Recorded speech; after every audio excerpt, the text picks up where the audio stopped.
শহীদ আবরার ফাহাদ, সে আমাদের স্বাধীনতা সার্বভৌমত্বের প্রতীক।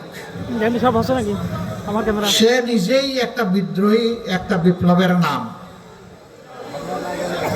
সে আধিপত্যবাদের বিরুদ্ধে কলম ধরেছিল, এটাই তার অপরাধ। এই জন্য তাকে দুনিয়া থেকে অত্যন্ত নির্মম ভাবে বিদায় করা হয়েছে বাংলাদেশের সবচেয়ে বড় শিক্ষা প্রতিষ্ঠান, যেখানে মেধাবীদের মিলন মেলা।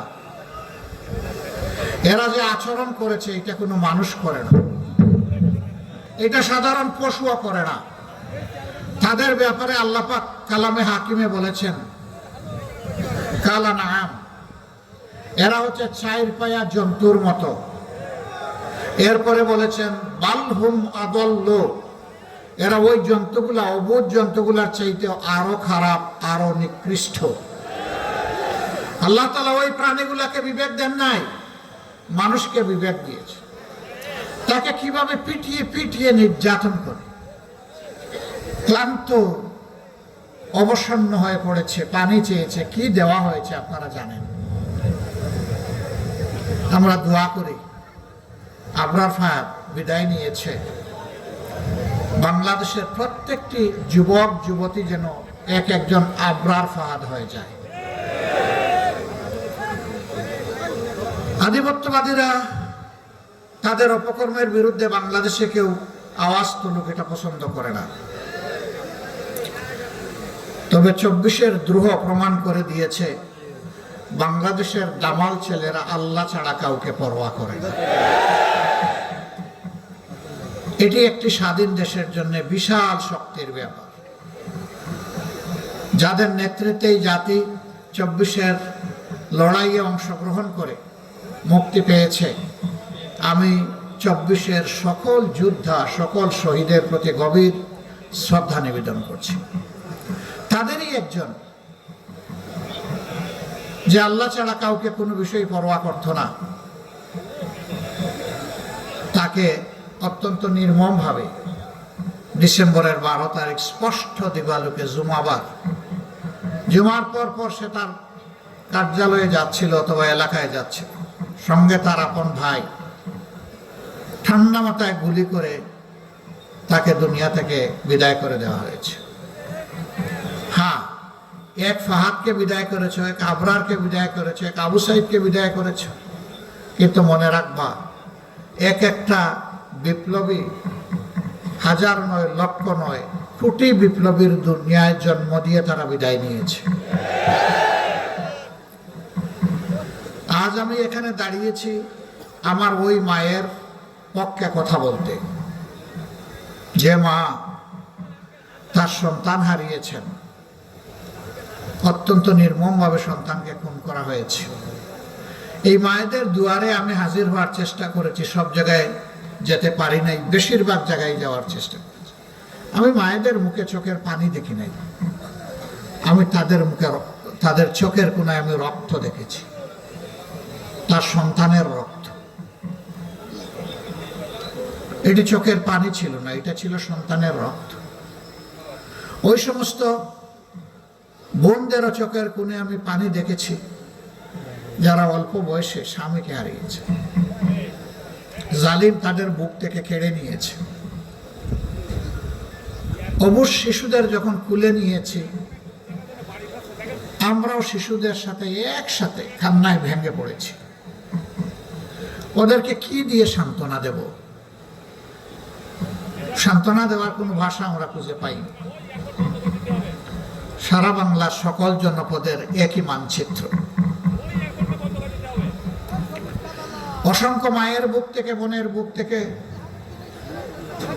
সন্তানের বুক থেকে তাদের আপনজনকে তুলে নিয়ে বছরের পর বছর আয়না করে রাখা হয়েছে, গুম করে রাখা হয়েছে।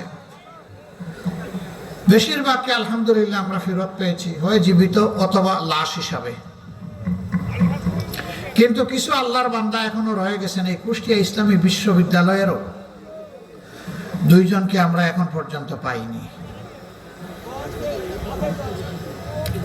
এরকম আরো 8 জন যাদেরকে এখনো আমরা খুঁজে পাইনি। আমরা যখন তাদের প্রিয়জন আপনজনের সাথে মিলিত হই, তখন তারা বলেন, ও কি বেঁচে আছে? যদি বেঁচে থাকে তাহলে কোথায়? আমার বুকের দন আমার বুকে ফিরে আসবে কি? আর যদি বেঁচে না থাকে, আমার সন্তানের কবরটা কোথায়? তাকে না পাই, অন্তত কবরের মাটিটা ছুঁইতে চাই। এই লোকগুলা সবচেয়ে বড় মজলুম। তারা জানে না আপনজন লোকটি বেঁচে আছেন অথবা নেই। হে মহান আল্লাহ, তুমি তো সামিউন বাসির, তুমি তো আলা কুল্লি শাইইন কাদির। এই লোকগুলাকে তোমার হাওয়ালা করলাম। এই যত পরিবারের কথা বললাম, তুমি নিজেই তাদের অভিভাবক হয়ে আল্লাহ, তুমি তাদের নিরাপত্তার ব্যবস্থা করো। তারা যেন দুনিয়ায় সম্মানের সাথে বসবাস করতে পারে। প্রিয় বন্ধুগণ, আপনারা জানেন দল হিসেবে আমরা কতটা মজলুম ছিলাম। আমাদের ভাই বোনদেরকে স্বস্তিতে এক জায়গায় স্থির থাকতে দেওয়া হয়নি। এই অঞ্চলে আমাদের বোনদেরকে দফায় দফায় গ্রেফতার করে রিমান্ডে নিয়ে অপমান করা হয়েছে, নির্যাতন করা হয়েছে। ও আমার মা বোনেরা, আপনারা মন খারাপ করবেন না। নবী করিম সাল্লাল্লাহু আলাইহি ওয়াসাল্লাম ইসলামের সুমহান নিয়ামত নিয়ে যখন মানুষের কাছে দাওয়াত নিয়ে পৌঁছলেন, মক্কায় অসহায় সাধারণ মানুষগুলোই প্রথমে তাকে কবুল করেছিল। তিনি যখন গুহা থেকে নেমে সমতলে আসলেন, তখন আমাদের আম্মাজান খাদিজাতুল কুবরা রাদিয়াল্লাহু তাআলা আনহা সর্বপ্রথম ঈমান কবুল করেছেন। কাজেই নবী করিম সাল্লাল্লাহু আলাইহি ওয়াসাল্লামের জবানি থেকে যিনি ঈমান কবুল করেছিলেন, আপনারা ওনার উত্তরসূরি, আপনারা সম্মানিত, আপনারা গর্বিত। ইসলাম কবুল করার পরে মক্কার লোকেরা তিলে তিলে কষ্ট দিয়ে যাদেরকে খুন করেছে, আহত করেছে, গোলাম বানিয়ে রেখেছে, তাদের মধ্যেও সর্বপ্রথম যিনি রক্ত দিয়েছেন, জীবন দিয়েছেন, শহীদ হয়েছেন, তিনি একজন মা, আমাদের আম্মাজান হযরতে সুমাইয়া রাদিয়াল্লাহু তাআলা আনহা। উহুদের কঠিন ময়দানে নবী করিম সাল্লাল্লাহু আলাইহি ওয়াসাল্লামকে ঢাল হয়ে যে মা নিরাপত্তা দিয়েছিলেন, যার গায়ে যুদ্ধের পরে 8টি ঝুলন্ত তীর ছিল, 70টি ভারী জখম ছিল, পুরুষরা সেখানে নবী করিম সাল্লাল্লাহু আলাইহি সাল্লামের পাশে ছিলেন না। এই কঠিন সময়টায় আমাদের আম্মাজান হযরতে মুসাইবা রাদিয়াল্লাহু তাআলা আনহা রাসূল করিম সাল্লাল্লাহু আলাইহি সাল্লামের জীবনের সবচেয়ে কঠিন সময়ের সঙ্গী হয়েছিলেন। আপনারা গর্বিত, আপনারা তাদের উত্তরসূরি। আল্লাহর জন্য যেমন তারা সকল দুঃখ কষ্টকে হাসি মুখে কবুল করেছেন, আমি বিশ্বাস করি আল্লাহর জন্য, মানবতার জন্য আপনাদের সাথেও যে আচরণ করা হয়েছে, এখনো হয়তো বা কেউ কেউ করে, আমি মনে করি যে আপনারা ওই উত্তরসূরির ঐতিহ্য ধরে রেখে আল্লাহর ফয়সালার উপরে সন্তুষ্ট থাকবেন ইনশাআল্লাহ। আমরা দোয়া করি এদেশের মা বোনদের গর্বে আল্লাহ তাআলা বেশি বেশি করে আবরার ফাহাদ, শরীফ উসমান ইবনে হাদি, আবু সাইদ, এদের মতো বীর আল্লাহ বেশি বেশি করে আপনাদের গর্বে আমাদের জন্য আল্লাহ উপহার দিন।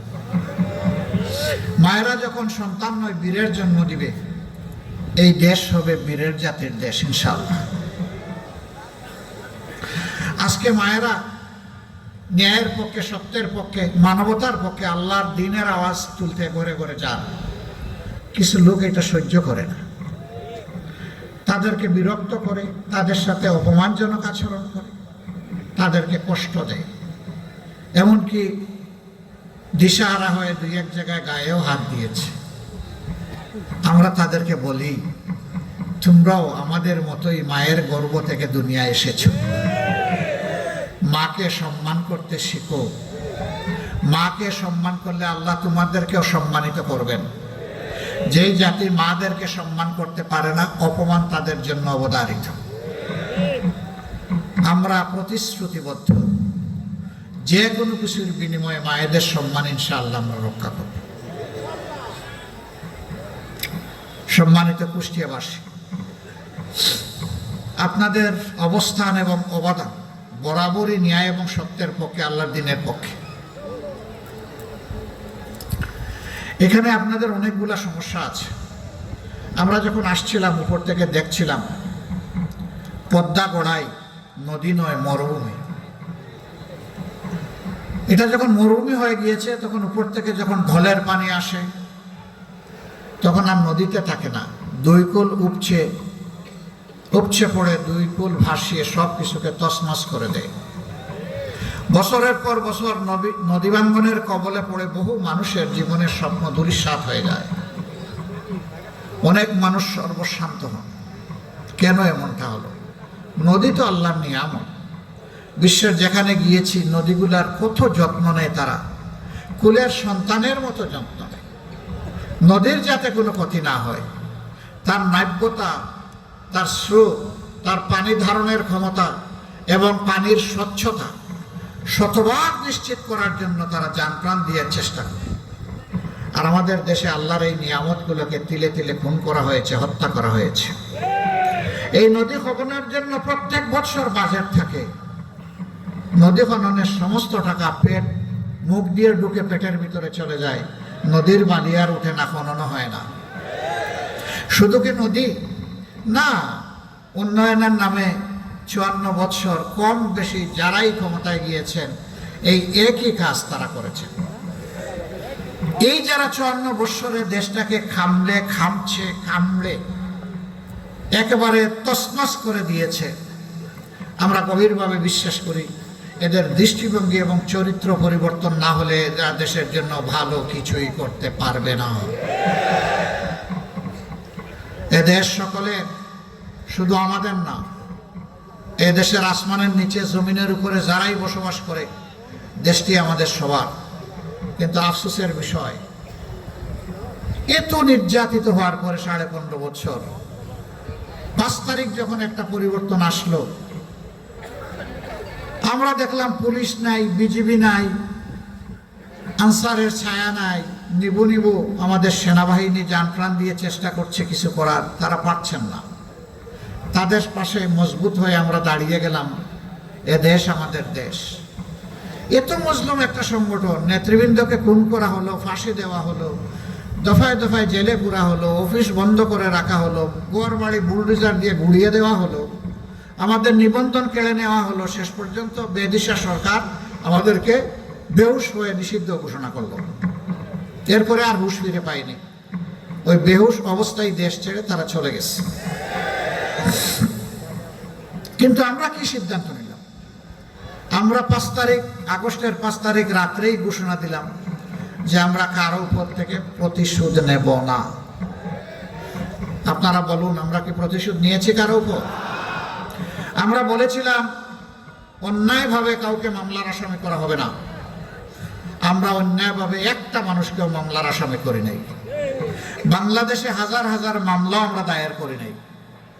খুব অল্প সংখ্যক, আমাদের 8টা মামলায় আসামি মাত্র 1 জন করে। কারণ আমরা দ্বিতীয় ব্যক্তি দায়ী খুঁজে পাইনি, আমরা দ্বিতীয় জনকে দিব কিভাবে? কিন্তু সে জায়গায় কেউ কেউ মামলা করেছেন মনের সমস্ত মাধুরী মিশিয়ে, শত শত মানুষকে মামলার আসামি করেছে। সেই আসামিতে জনগণও আছে, আইন শৃঙ্খলা রক্ষাকারী বাহিনীর সদস্যরা আছে এবং সার্বিক সিভিল প্রশাসনের লোকেরাও আছে। কি আশ্চর্য কারবার! আবার তাদের সাথে এরপরেই ডায়ালগ শুরু করে, নাম অবশ্য এসে গেছে, এখন তো কাটতে হলে কিছু মাল পানি দেওয়া লাগবে। এই তো শুরু হয়ে গেল মামলা বাণিজ্য। জায়গায় জায়গায় দখলদারি, জায়গায় জায়গায় আমাদের ভাইয়েরা নেমে পড়লেন চাঁদাবাজি করতে। এই ভাইদের প্রতি আমরা খুব দরদ ভরা মনে বলতে চাই, সত্যিই যদি আপনাদের সংসারে অভাব অনটনের কারণে আপনারা এই কাজগুলা করে থাকেন, আসুন আপনারা এখান থেকে সরে আসুন। আল্লাহ আমাদেরকে যে রিজেক্ট দিয়েছেন ওইটাই আপনাদের সাথে আমরা ভাগাভাগি করে খেতে রাজি আছি।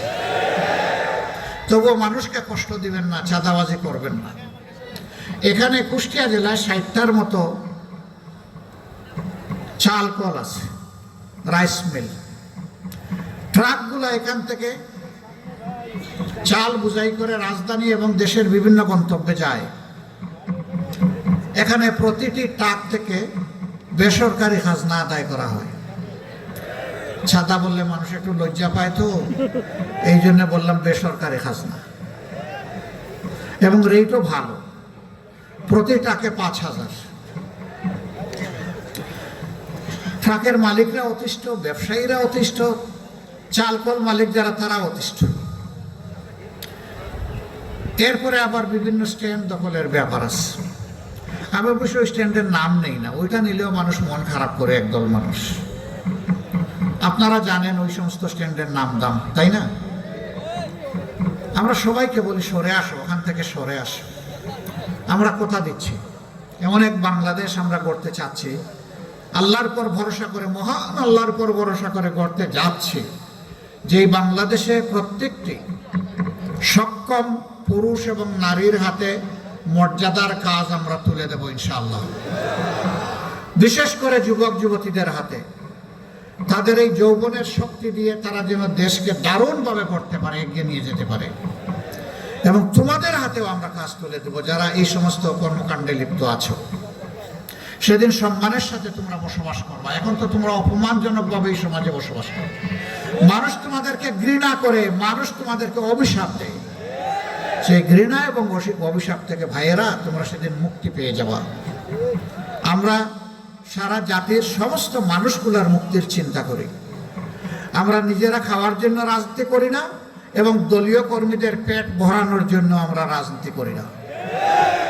বরঞ্চ এদেশের দুঃখী বোখা নাঙ্গা মানুষের পেটে কিভাবে আমরা মুখে একটু খাবার তুলে দিতে পারি আর পেটে একটু কাপড় তুলে দিতে পারি, এটাই হবে আমাদের সংগ্রাম ইনশাআল্লাহ। এখানে নদীকে যেভাবে খুন করা হয়েছে আপনারা জানেন। আমরা এই 2 দিন আগে উত্তরবঙ্গ সফর করে এসেছি, একইভাবে ওখানেও খুন করা হয়েছে। ওখানে 4টা প্রধান নদী আছে, সেই নদীগুলোকে শেষ করে দেওয়া হয়েছে। আমরা বলেছি ওখানে আমাদের জীবন বাঁচানোর সংগ্রাম হবে শুরু নদী বাঁচানোর মধ্য দিয়ে। আমরা এখানেও কথা দিচ্ছি, আমরা ইনশাআল্লাহ নদী বাঁচানোর মধ্য দিয়ে এই অঞ্চলের সংগ্রাম আমরা শুরু করবো ইনশাআল্লাহ। নদী বাঁচলে মাটি বাঁচবে, মাটি বাঁচলে আমার মাও বাঁচবে। এই জন্য আগে নদী। এই নদীতে অনেক বরকত আল্লাহ রেখেছেন। নদীতে জলজ প্রাণী রেখেছেন, যেটা আমাদের রিজেকের। নদীতে যে পানি আল্লাহ দিয়েছেন, যেটা আমাদের মাটিকে বাঁচিয়ে রাখে। নদীর নাব্যতা যখন থাকবে তখন আমাদের যোগাযোগ ব্যবস্থা সহজ হবে এবং সুলভ হবে। পণ্য পরিবহনে খরচ অনেক কমে যাবে। জনগণের উপর পণ্যের যে মূল্যের ভার, এটা কমে আসবে। অবশ্য কমে আসার ক্ষেত্রে 3 জায়গায় আমরা হাত দেব। যোগাযোগ উন্নত করা, 2 নম্বর হচ্ছে সিন্ডিকেট ভেঙ্গে একদম চুরমার করে দেওয়া, আর 3টা হচ্ছে চাঁদাবাজিতে যারা লিপ্ত তাদেরকে আমাদের বুকে টেনে নিয়ে অন্য ভালো কাজে লাগিয়ে দেওয়া। এই 3টা কাজ আমরা সফলভাবে যদি আল্লাহ তাআলার সাহায্যে করতে পারি, আমরা বিশ্বাস করি 1 বছরের ভিতরে বাংলাদেশের মানুষ লক্ষণীয় পরিবর্তন দেখবে ইনশাআল্লাহ। সম্মানিত ভাইরা, এখানে চিনিকল ছিল, কুষ্টিয়া চিনিকল বন্ধ হয়ে আছে। দুনিয়ার সব জায়গায় ইন্ডাস্ট্রির বিস্তার করছে, আর আমাদের একটা করে তালা ঝুলানো হয়েছে। শহীদ মৌলানা মতিউর রহমান নিজামী, বাংলাদেশ জামাতে ইসলামের সাবেক আমির, তিনি যখন শিল্পমন্ত্রী ছিলেন তখন তিনি ঘোষণা দিয়েছিলেন, আজ থেকে আর কোনো সরকারি কলকারখানায় তালা ঝুলবে না নতুন করে, বরঞ্চ ঝুলা তালা যেখানে যেখানে আছে সেইগুলা খোলার চেষ্টা করব আমি। এবং তিনি তাই করেছিলেন। বন্ধ লোকসানি চিনিকলগুলা খুলে দিয়ে বিভিন্ন জায়গায় সেইগুলাকে মাত্র 2.5 বছরের মাথায় লাভজনক প্রতিষ্ঠানে পরিণত করেছিলেন। তিনি করতে পেরেছিলেন, তার ব্যক্তিগত সততা ছিল, তার মাঝে স্বজনপ্রীতি ছিল না, তিনি একজন ভিশনারি নেতা ছিলেন। তিনি জাতির জন্য প্রাণ ভরে কাজ করতে চেয়েছিলেন, এই জন্য তার পক্ষে এটা সম্ভব হয়েছে। তিনি বুয়েট থেকে পাশ করা কোনো ইঞ্জিনিয়ার ছিলেন না। এর আগে তিনি কৃষি মন্ত্রণালয়ে সার্ভ করেছেন, তিনি কৃষি বিশ্ববিদ্যালয়েরও কোনো গ্রাজুয়েট ছিলেন না। তিনি একজন আলেমে দিন ছিলেন আর ঢাকা বিশ্ববিদ্যালয়ের রাষ্ট্রবিজ্ঞানের একজন ছাত্র ছিলেন। তিনি যদি শিল্পে এসে শিল্পের বিপ্লব ঘটাতে পারেন, কৃষিতে বিপ্লব ঘটাতে পারেন, আমরা বিশ্বাস করি জনগণ যদি সুযোগ দেয় ইনশাআল্লাহ তাআলা আজিম বাংলাদেশের সকল সেক্টরে বিপ্লব ঘটবে। প্রিয় কুষ্টিয়াবাসী, এখানে 4টা আসন, 4টা আসনে 11 দলের পক্ষ থেকে 4 জনকে দাঁড়িপাল্লা প্রতীকে মনোনয়ন দেওয়া হয়েছে। এই 11 দলের যাকে যেখানে মনোনয়ন দেওয়া হয়েছে ওইটাই 11 দলের প্রতীক। এখানে পাল্লা হচ্ছে 11 দলের প্রতীক, পাল্লা হচ্ছে ইনসাফের প্রতীক। অতীতের সরকারগুলো পাল্লা সহ্য করতে পারে নাই, এই জন্য পাল্লাকে তারা গুম করে ফেলেছিল। পাল্লা আয়নাগর থেকে মুক্তি পেয়েছে আলহামদুলিল্লাহ। জানেন কেন পাল্লা সহ্য করতে পারে না? পাল্লা যদি বিজয়ী হয় তাইলে সমাজে ন্যায় বিচার কায়েম হবে, আর ন্যায় বিচার যদি কায়েম হয় তাইলে বিড়ালের অসুবিধা হবে। একজন সাধারণ মানুষ খাওয়ার সময় গরম ভাত চায়, কিন্তু গরম ভাতে বিলাই বেজার, ওর যে মুখ পুড়ে। এই জন্য ওই বিড়াল খাসলতের যারা যারা সমাজে ন্যায় বিচার দেখতে চায় না, বরঞ্চ বিচারকে বিচারাঙ্গনকে নিজের পকেটে নিয়ে চলতে চায়, তারা পাল্লাকে গায়েব করে দিয়েছিল। আল্লাহ তাআলা সেই গুম অবস্থা থেকে আয়নাগর থেকে পাল্লাকে মুক্তি দিয়েছেন আলহামদুলিল্লাহ। এবার বাংলাদেশের মানুষের কণ্ঠে কথা একটাই, দফায় দফায় অনেক দলকে বাংলাদেশ পরিচালনার দায়িত্ব দেওয়া হয়েছে। আপনারা যা করেছেন আমরা দেখেছি, কেউ কেউ এখন যা করছেন তাও আমরা দেখছি। সুতরাং এখন আমরা ন্যায় ইনসাফের প্রতীক দাঁড়িপাল্লার সঙ্গী হতে চাই। যুবকরা ইতিমধ্যে রায় দিয়ে দিয়েছে, 5টা বিশ্ববিদ্যালয় নির্বাচনের মাধ্যমে যুবক যুবতীরা তারা বলেছে আমরা পরিবর্তন চাই এবং আমরা ন্যায় ইনসাফের পক্ষেই থাকতে চাই। বিভিন্ন নারীদেরকে উস্কানি দেওয়া হয়, বলে যে পাল্লার বিজয় হলে আপনার কেমন লাগবে। আলহামদুলিল্লাহ ডেসপারেটলি এখন মারা বলতেছেন ভালো লাগবে। আপনি কারে সমর্থন করেন? আমি পাল্লারে সমর্থন করি। পাল্লা সমর্থন করলে এই পোশাক তো আপনি পরতে পারবেন না। পরবো না, তখন পোশাক যেমন হওয়ার দরকার তেমন পরবো। আপনি পোশাকও পরবেন না, এই পাল্লা কেন বিজয়ী হবে? কয় যে আমি চাই দেশটা ঠিক হোক।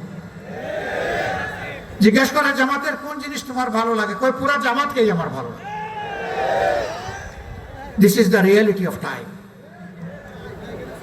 আলহামদুলিল্লাহ দেশবাসী, বিশেষ করে যুব সমাজ এবং মায়ের জাতি, তারা আর বস্তা পচা রাজনীতি দেখতে চান না। মাদেরকে জিজ্ঞেস করা হয় আপনারা কেন পাল্লায় ভোট দিবেন? বলে যে আমরা পাল্লায় ভোট দিব, আমরা নিরাপদ থাকতে চাই। এই জন্য অন্য কেউ আসলে নিরাপদ থাকবেন না। কয় এখনই ওদের হাতে আমাদের নিরাপত্তা নাই, ক্ষমতায় আসলে তো সব শেষ করে দেবে। কিন্তু এই সংগঠনের লোকেরা এবং তাদের সঙ্গী যারা আছে তারা এই কাজ করবে না, এটা আমাদের বিশ্বাস। মায়েরা, আপনাদের বিশ্বাসের মূল্য আমরা আমাদের চূড়ান্ত স্যাক্রিফাইসের মাধ্যমে দেওয়ার চেষ্টা করবো ইনশাআল্লাহ। দোয়া করবেন। আমি বহু জায়গায় জিজ্ঞেস করি, এখানেও একটু জেনে নেই, আচ্ছা মার পেট না বাপের পেট থেকে দুনিয়ায় যারা আসেন একটু হাত তুলেন তো দেখি। আরে আপনি বাপের পেট থেকে আসেন নাকি? হাত তুলতে বললেই হাত তুলতে হবে। প্রশ্নটা পরিষ্কার করতে পারেন, এই দোষটা আমার। বাপের পেট থেকে কেউ জন্ম নিয়েছেন দুনিয়ায়? না। কার পেটে? 285 দিন কার পেটে? মায়ের পেটে। আচ্ছা ঠিক আছে, বাবা না হয় পেটে নিতে পারলেন না, একটু বুকের দুধ কোনো বাবা খাওয়াতে পারবে? পারবে না। কে খাওয়ায়? কে কোলে তুলে রাখে? কার বুক আমাদের বিছনা ছিল? এইটা অনন্য। মায়েদের তুলনা শুধু মায়ের, আর কারো সাথে তাদের তুলনা হবে না। এই মায়ের জাতিকে যারা সম্মান দিতে জানে না এরা কপাল পোড়া। যারা সম্মান দিতে জানবে তারাই ভাগ্যবান, তারাই বীর পুরুষ।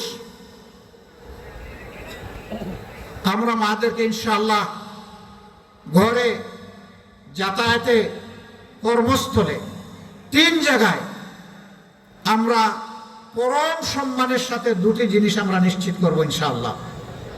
নাম্বার 1 তাদের মর্যাদা, নাম্বার 2 তাদের নিরাপত্তা। শহরগুলোতে, বড় শহরগুলোতে তাদের জন্য আলাদা বাস সার্ভিস চালু করা হবে। মারা ঘর থেকে বের হলে সফরে কোনো জায়গায় তাদের জন্য এখন নামাজের এবং ওয়াশরুমের কোনো ব্যবস্থা থাকে না। আমরা কথা দিচ্ছি এই সবগুলা করা হবে ইনশাআল্লাহ। যে মায়েরা কাজ করবেন, সন্তান যদি তাদের দুগ্ধপুষ্য হয়, তাহলে অবশ্যই কর্মস্থলে তাদের জন্য ব্রেস্ট ফিডিং কর্নার রাখা বাধ্যতামূলক করা হবে।